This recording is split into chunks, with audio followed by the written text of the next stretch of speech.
Welcome, my friends, to another edition of More Bad News, brought to you, as always, by Camel Cigarettes.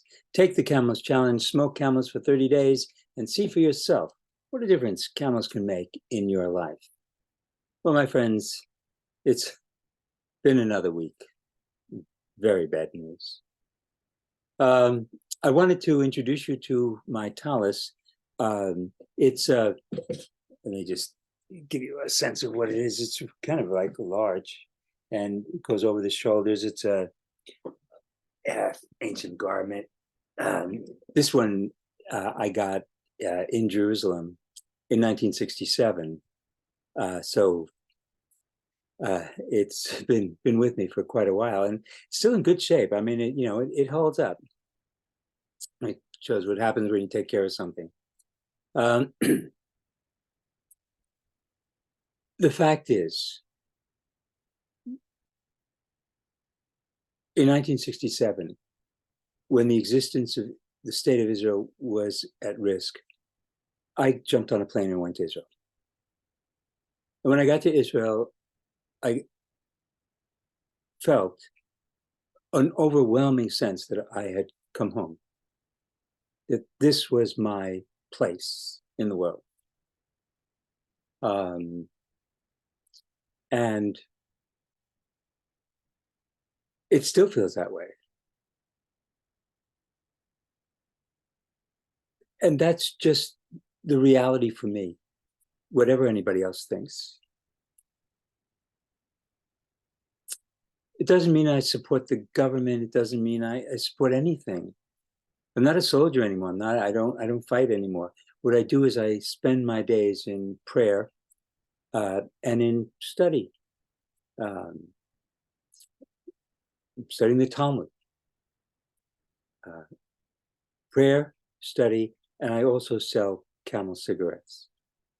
Now, I'm an atheist. I don't believe in God. But yeah, we just read this morning from Psalm 125. It said, "O Lord, who is like thee? You save the poor man from the one that is stronger, and the poor and the needy from those who would rob him." You can't believe it. That God doesn't exist. That God simply does not exist. The fact of the matter is very clearly that the poor, the weak, the needy are trampled underfoot, and now more than ever. So I've been reading the news about Darfur again. I've mentioned this before. It's just, it wrenches my soul, what's going on there. A few weeks ago, in the middle of September, there was the ethnic cleansing of 120,000 Armenians from Nagorno-Karabakh. So nobody cared, totally forgotten. Except that now there was an article in Haaretz that the synagogue in Armenia was set ablaze by a radical group who blamed Israel for supplying the weapons that were used to drive out 120,000 Armenians from Nagorno-Karabakh. Well, they did. I mean, Israel did supply the arms that were used to drive 120,000 Armenian Christians from out of an enclave that a secular Muslim government claimed. But the synagogue in central Armenia, of course, I mean, it's like, it's collective punishment, but the world is filled with that. It's very common. It's very common. So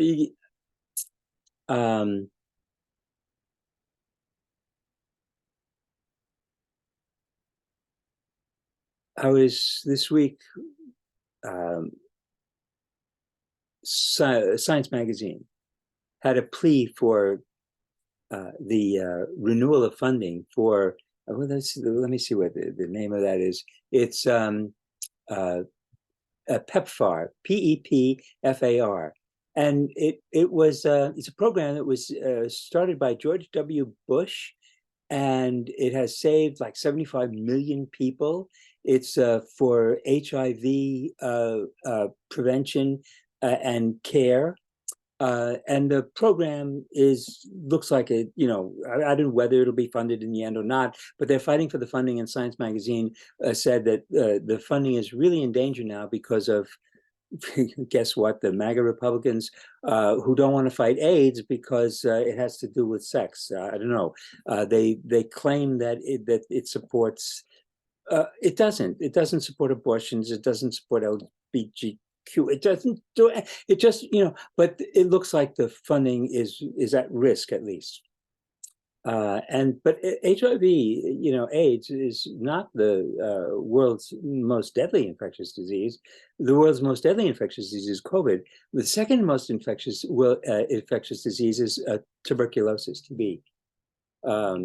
In 2022, 1.3 million people died of TB, and there's tens of millions of people around the world who have TB, and it's a perfectly preventable and curable. It's preventable and curable, and yet 1.3 million people died of this preventable and curable disease because, well, let me explain that one of the major causes of infant mortality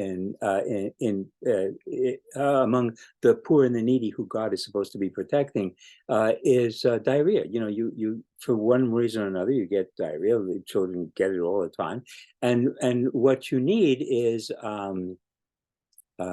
water, salt, potassium. That's it. That'll save the child's life. Millions of children die like this, so because of the lack of water and salt and potassium. In Darfur, one of the aid commenters said that they're dying like insects, and in fact, the insects are all dying as well. So, so here I am with another week of very bad news. I just wanted to let you know that I'll be praying for you. I'll be studying the Talmud. I'll be trying to figure out quantum mechanics, and I'll be back next week with another edition of More Bad News, brought to you by Camel Cigarettes. Take the Camel's Challenge. Smoke Camels for 30 days and see for yourself what a difference Camels can make in your life. Thank you, my friends.